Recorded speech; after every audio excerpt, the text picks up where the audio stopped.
Hello and welcome to Defense Crack. This is Shivani and I'll be explaining you Vishaka and others versus state of Rajasthan. So this case is about sexual harassment at workplace. सबसे पहले case के fact समझते हैं. एक lady होती है भौरी देवी जो सोशल वर्कर होती है राजस्थान में. उनका काम होता है empowering women, stop child marriages and gender equality promote. एक केस में एक बच्चे की शादी हो रही होती है जिसको वो स्टॉप करने का कोशिश करती है एंड पुलिस में रिपोर्ट करती है. बट जो कम्युनिटी होती है वो इस चीज़ से बहुत इनरेज हो जाती है and decided to teach her a lesson. So once when she was working on fields, 5 men out of that community raped her, and then she go to supreme session court and filed an appeal. Then session court acquitted all of the 5 accused on some ridiculous grounds. Then the case was filed for rape and sexual harassment at workplace. अच्छा, दो cases हैं और ये दो different cases हैं.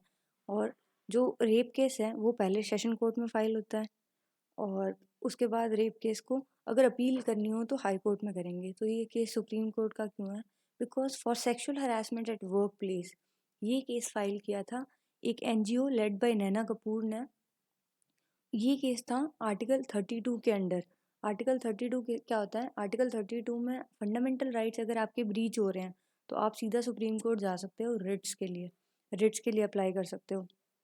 तो ये case file हुआ सुप्रीम कोर्ट के अंदर गवर्नमेंट ऑफ राजस्थान की वो फंडामेंटल राइट्स इंश्योर नहीं कर पा रहे हैं. देन सुप्रीम कोर्ट क्या जजमेंट देती है उस केस पे? Chief justice G S. Verma judgement देते हैं कि इस केस के अंदर article 14 clause 3, 19 1 clause G and article 21 का वायोलेशन हुआ है. और कोर्ट जो है वो कुछ गाइडलाइंस रखती है एम्प्लॉयर्स के लिए कि आप ये चीज़ें फॉलो करेंगे ताकि वर्क प्लेस पे वुमेन्स के साथ सेक्सुअल हरासमेंट ना हो.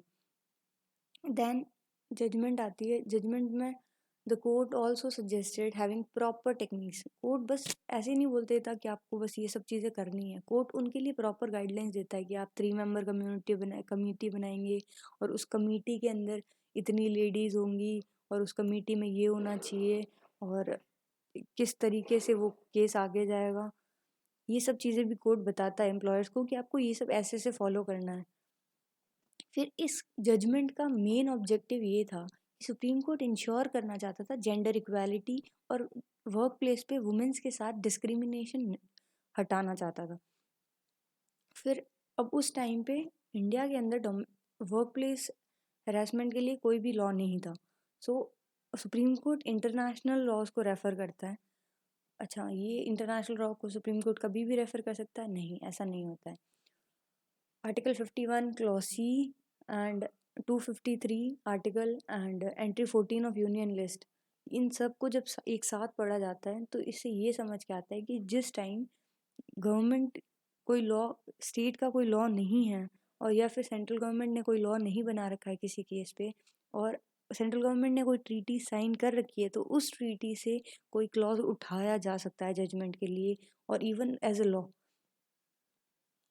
तो जब सुप्रीम कोर्ट जाता है तो सुप्रीम कोर्ट कहाँ कहाँ से ये चीज़ें उठाता है? सबसे पहले CEDAW convention on elimination of all forms of discrimination against women.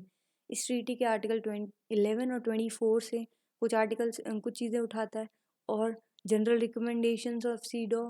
फिर fourth world conference on women होती है, वहाँ पे गवर्नमेंट ऑफ इंडिया कुछ कमिटमेंट करके आती है कि हम एक नेशनल लेवल कमीशन बनाएंगे, हम कुछ ऐसा करेंगे वैसा करेंगे, वुमेन्स राइट के लिए ये सब करेंगे. सुप्रीम कोर्ट उसे भी एक बेस की तरह लेता है और सुप्रीम कोर्ट गाइडलाइंस बनाता है पूरी कि जिनको एज अ लॉ ट्रीटेड करा जाएगा अंडर आर्टिकल 141.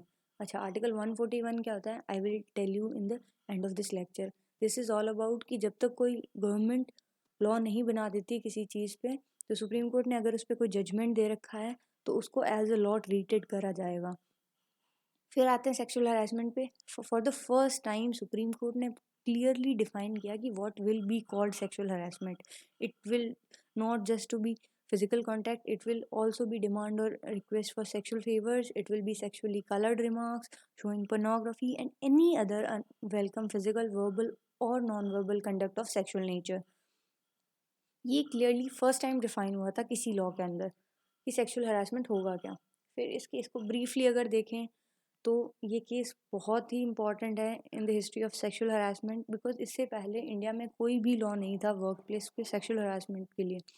और हाँ, ये पिटिशन फाइल करी थी NGO led by Naina Kapoor ने against the state of Rajasthan to enforce fundamental rights of working women under article 14, 19 and 21। So the court formulated Vishakha guidelines. इसी केस के अंदर कोर्ट ने विशाखा गाइडलाइंस को फॉर्मुलेट करा था।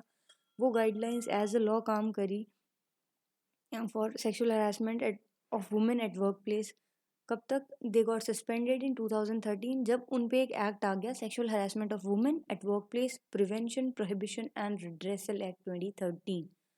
क्योंकि जब आर्टिकल 141 क्या कह रहा था कि जब तक कोई लॉ नहीं बनेगा पार्लियामेंट से तब तक गाइडलाइंस अगर को सुप्रीम कोर्ट को देती है तो उनको यूज़ करा जाएगा as a law. So that's all from my side, and we will be discussing more important cases in the next lectures. So till then, bye bye.